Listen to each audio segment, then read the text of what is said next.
বাংলাদেশের ভিতরে স্নাইপারের বেস্ট প্লেয়ারকে, তাইলে আসবে আমাদের কুরুল ভাই। যদি বলা হয় ইন্ডিয়া কিংবা নেপালিয়ান সার্ভারের স্নাইপারের বেস্ট প্লেয়ারকে, তাইলে আসবে রয় গেমিং কিংবা আজ্জু ভাই।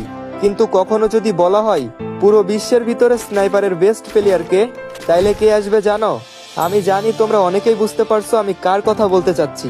হ্যাঁ, এক সময়ের স্নাইপারের রাজা এবং হাজারো ফ্রি ফায়ার প্লেয়ারের ইমোশন বিটুকের কথা বলতেছি। B2K মাত্র 3টা অক্ষরের নাম হলেও এই নামের সাথে মিশে আছে আমাদের ওল্ড ফ্রি ফায়ার, যার গেম প্লে দেখে আমার মতো হাজারো প্লেয়ার স্নাইপার চালানোর সাহস করেছে। যার নাম শুনে ভয় পায়নি এমন প্লেয়ার 2019-20 সালে ছিলই না। সে আর কেউ না, আমাদের এই স্নাইপার লিজেন্ড B2K।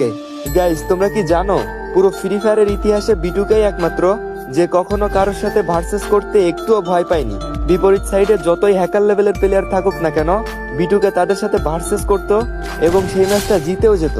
2019 সালে তৈরি হওয়া এই স্নাইপার লিজেন্ডকে আমরা 2025 সালে এসেও ভুলতে পারি নাই। হয়তো নতুন নতুন আমরা হাজারো স্নাইপার লিজেন্ডকে পাবো, কিন্তু B2K-র জায়গাটা কেউই কখনো নিতে পারবে না। এই স্নাইপার লিজেন্ড আমাদের মনে আগেও ছিল, এখনো আছে আর ভবিষ্যতেও থাকবে।